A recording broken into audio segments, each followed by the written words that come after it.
দেশ বা দেশের বাইরের থেকে যারা যে যেখান থেকে আমার এই বিনোদনটি দেখতেছেন তাদের সবাইকে জানাই অনেক অনেক প্রীতি ও শুভেচ্ছা। আশা করি সকলে ভালো আছেন এবং সুস্থ আছেন।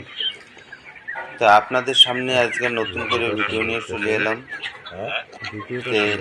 আমার এখান থেকে অনেকেই মুরগি নেওয়ার পরে আমাকে বলছেন, ভাই এই ব্যাপার, আমি অনেক জায়গায় টাকা দিয়েছিলাম, টাকা দেওয়ার পরে মুরগি পাই নাই, বা যে মুরগি আমাকে ভিডিওতে দেখাচ্ছিল আমাকে সেই মুরগি দেয়নি।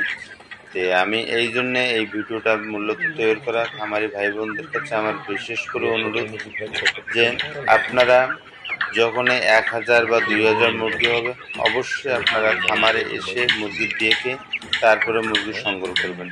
কারণ হচ্ছে বর্তমানে এই পোলট্রি মুরগি নিয়ে অনেকের বিভিন্ন রকমের দেখা যাচ্ছে যে প্রতারণার ফাঁদ খুলে বসে আছে। তাই আপনাদের কাছে আমার বিশেষ অনুরোধ, যাতে আপনারা কেউ এই ফাঁদে পা না দেন। দেখা গেছে যে 2 নম্বরই করবে, বা আপনাকে মুরগি দেখাবে একটা, দেবে আর একটা।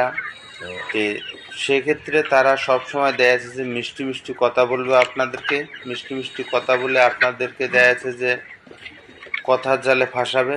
এরপরে দেখা যাচ্ছে যে আপনাদের সাথে বায়না নেওয়ার পরে যে মুরগি দেখে আপনাদেরকে বায়না নেবে, ওই মুরগি আপনাদেরকে দেবে না। অনেক সময় দেখা যাচ্ছে যে আপনারা বিভিন্ন কারণবশত দেখা যাচ্ছে খামারে আসতে পারেন না, আপনারা বিশ্বাসের উপরে ওনাদেরকে দেখা যাচ্ছে যে টাকা পয়সা দেন, ওনারা মাল মুরগি পাঠিয়ে দেয়, কিন্তু আপনাদেরকে যে মুরগিগুলো দেখায় ভিডিওতে ওই মুরগিগুলো পাঠায় না। তো সেক্ষেত্রে আমি বলবো, ভাই আপনারা অন্য কোথাও প্রতারণার হাতে পা না দিয়ে আপনারা আমার সাথে সরাসরি কথা বলে আমার খামারে এসে দেখে আপনারা মুরগি সংগ্রহ করেন। আমি চাই আপনারা সঠিক মুরগি নেন এবং সঠিকভাবে খামার পরিচালনা করেন, যাতে আপনারা ক্ষয়ক্ষতি না হন এবং সঠিক ব্যবসা করতে